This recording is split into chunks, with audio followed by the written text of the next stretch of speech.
Hey folks, for today's video I've got a really cool sponsor, Campfire Pro, which is a writing software for novelists and screenwriters that gives you plenty of tools to organize your world. You can keep track of your character arcs, your background stories, timelines.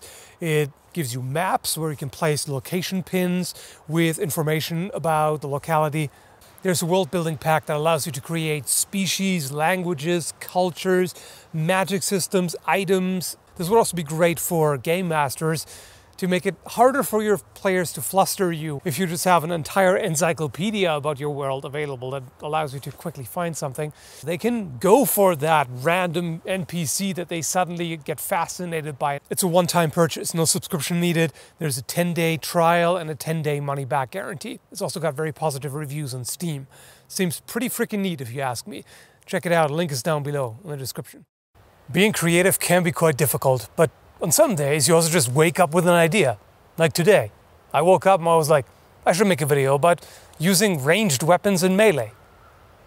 Is that a good idea? Does anyone care? We'll see, I guess. Alright, so I'm going to show you a number of different items and discuss how useful they would be. And I'm going to exclude anything that's not really designed for throwing, like improvised throwing implements. For example, you can throw a sword, which is even mentioned in one of the historical manuscripts, with the caveat that not everybody agrees with using it like that. Yeah, who would have guessed, right? It's just not something that lends itself specifically to throwing, even though it can be surprisingly effective, but we're just going to stick with things that are really intended for throwing. It's going to be a little bit of gray area, which you'll see, but we'll get to it. And our good old friend Bob is helping out here. He doesn't have arms, but I strapped something to him to show his reach.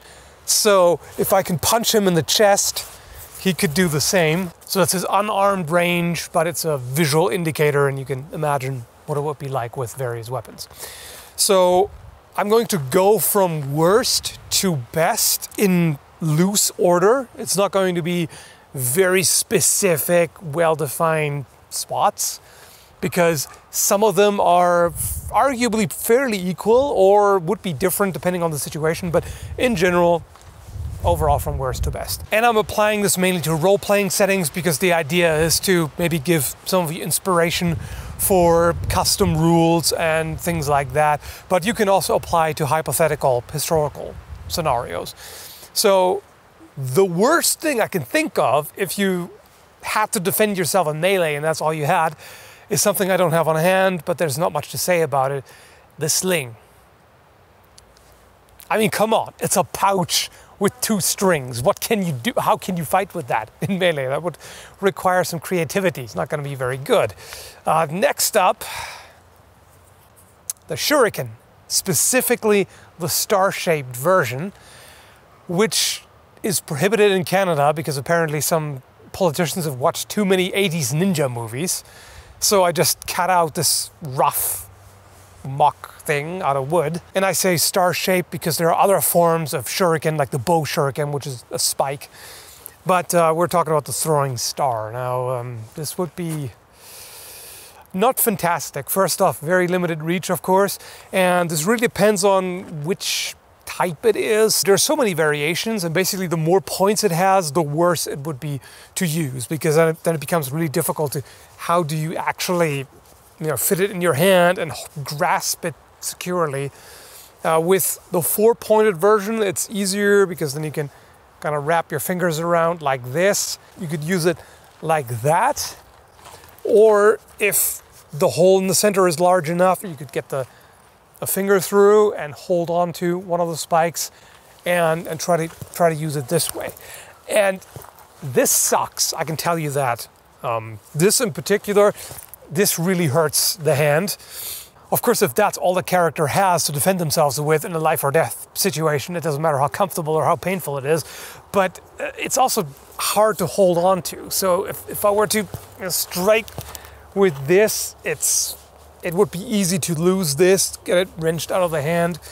Plus, how much damage can you do with it? The points really don't protrude very far. Depends on the individual shape and the size. This is, I think, it's a bit larger than average, I think.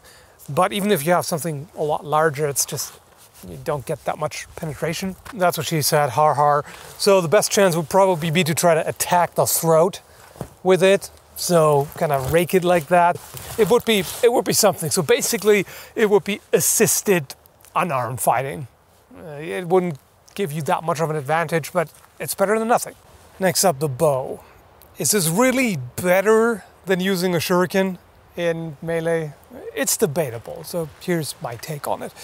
So first off, in most RPGs I've played, archers can still shoot somebody with their bow at melee distance. How well would that actually work? Well, there's a certain minimum distance you need to be able to do that. So first off, your arm needs to be at full extension in order to use the bow effectively. You can't do this. This is no good, especially with high draw weight.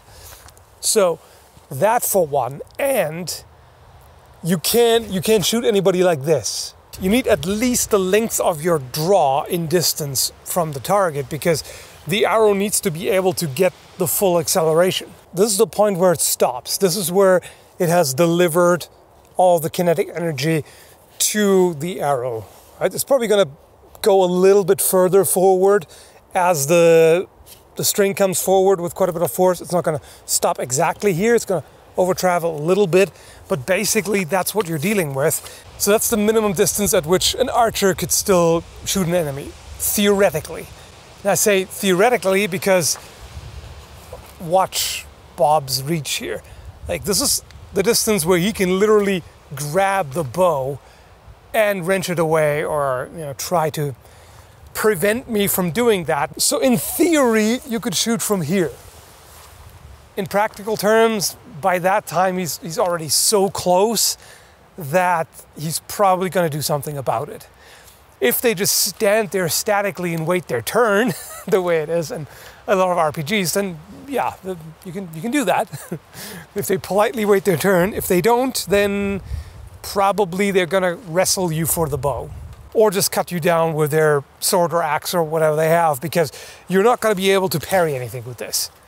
I mean, you can try. If you braced it like this, you could try to parry with that. Yeah, that would give you the most stability. You could kind of do this, which is not terribly effective, but it's something. You could at least do something. It would be more effective unstrung, but if you have the time to unstring your bow, you're not in melee.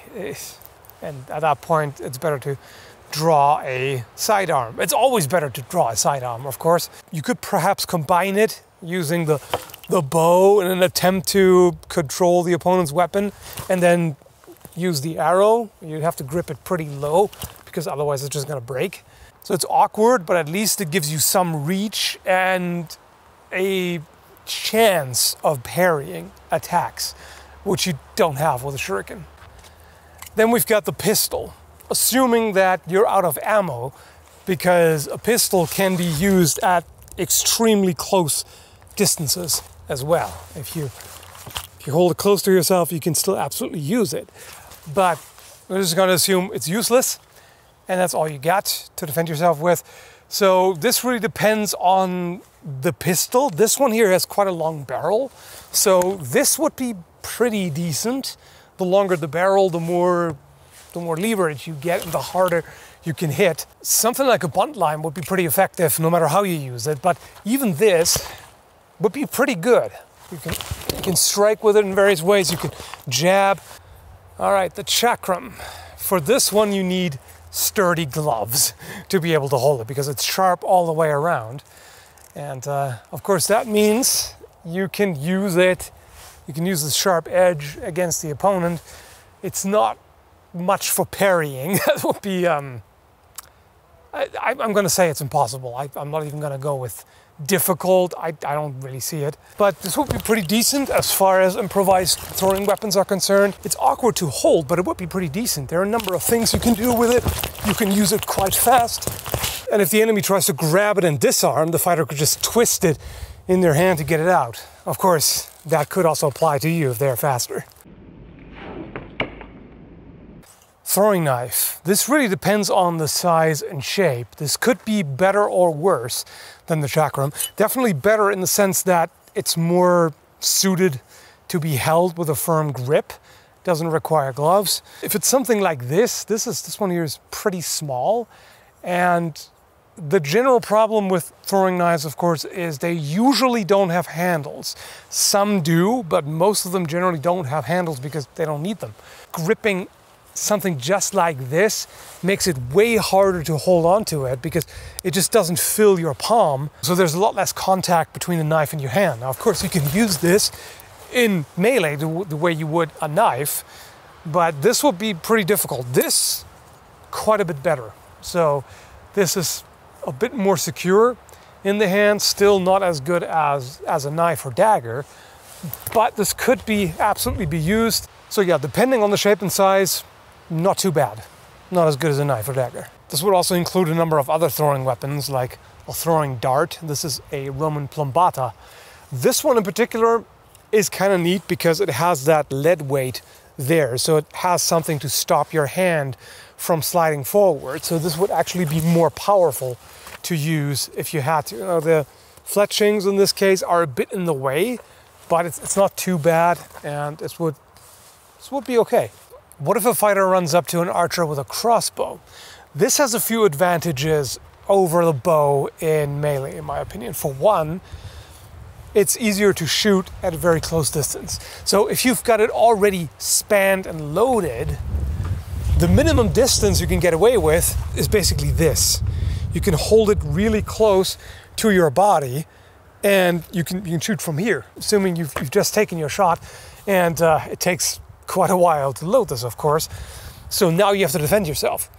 This is pretty heavy, so you can absolutely jam the stirrup into the face. You can strike with the stirrup.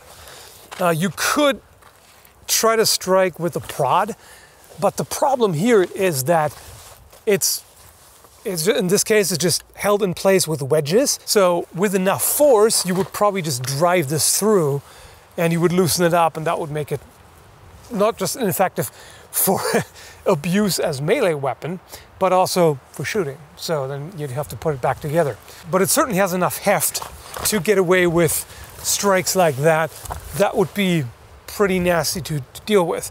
And you can also parry with it if need be. If you catch an opponent's blade, for example, here, that would be a pretty effective parry, and then you could try to strike with a stock. So there's definitely options here. The drawback is it's clunky and awkward to hold and use like this, so definitely a penalty on the attack roll, and is not particularly fast. However, if the character uses a goat's foot lever to span the crossbow, now we're talking. What about the good old stick in the form of either a throwing stick or an atlatl? This one I'm still working on. Imagine this is an atlatl dart, which is basically an oversized arrow with fletching, quite a bit longer, and the atlatl or spear thrower serves to increase the leverage and give you a more powerful throw. This would be pretty good in melee. The character could strike the opponent's weapon aside and control it, parry with deflectional parries that wouldn't damage the stick as much as a static block. So parry, counter, boom, boom. Next up, throwing axe. This depends on the type. If you have a hurl bat like this, that would be quite awkward to use again because it doesn't have a grip. It's just a flat piece of steel. So this would be difficult to hold on to properly. It could hit fairly hard, but the grip would certainly be a problem. No doubt about it. This is an effective weapon. Of course it is. It's an axe. It's not hard to do a lot of damage with it, so the character would still do pretty well in terms of numbers. And really the only issue is the reach. If they have a secondary weapon or a buckler or something to parry with, that would be ideal because, yeah, parrying with this, not so much. It's just a bit too short to be safe because the hand is very exposed. But other than that, if the character can press the offense and really keep at it, especially if they have multiple throwing axes, so now you're dual wielding. So sure, yeah, that can be done. All right, pointy stick. Here it also really depends on the type. Talking about a throwing spear or javelin. Something like this would not be great. This is really thin. So this is very likely to just break. If you try to strike something, this would probably just snap. It's just not that much material. That's really the only way to distinguish a throwing spear from a fighting spear. They tend to be smaller. They tend to be thinner. The points tend to be smaller. Otherwise, I mean, you can easily throw a fighting spear as well. Generally, it's not really a problem. And that, of course, is a fantastic weapon. But I'm gonna assume that if it's a dedicated throwing spear, it's gonna be thinner, shorter. So I would definitely not want to strike with this, particularly like this. This would most certainly snap. Ideally, you would hold it something like this, maybe. Just shorten it, just use this part for control. You just use it like a, well, spike on a stick, which it basically is. So you can be pretty fast with this, and if you have to, you could try to parry. Again, if it's a deflectional parry where you also step aside and try to beat it to the side, that might work, depending on the spear. But yeah, you're better off just pushing the offense and just stabby time, not like this. And finally, here is a ranged weapon that was quite frequently used in melee on historical battlefields. The musket or rifle. And I mean even without a bayonet, because that would require combining two different weapons. Even though, in a lot of cases, the bayonet is integrated, just folds under the barrel and is just always there. But assuming that you'd have to affix it manually, this is still quite good. This is quite a hefty stick. I mean, it's a solid steel pipe, basically, for the barrel. So striking with this, yeah, that would be rather painful.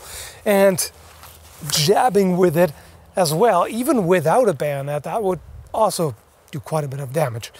I think you can strike with the butt end like this. You can use it up close like that. You can basically wrestle with it. You can use this to lever the opponent and you know, hook the leg and do all kinds of things, which soldiers were trained in and still are, if you count the use of the bayonet as well.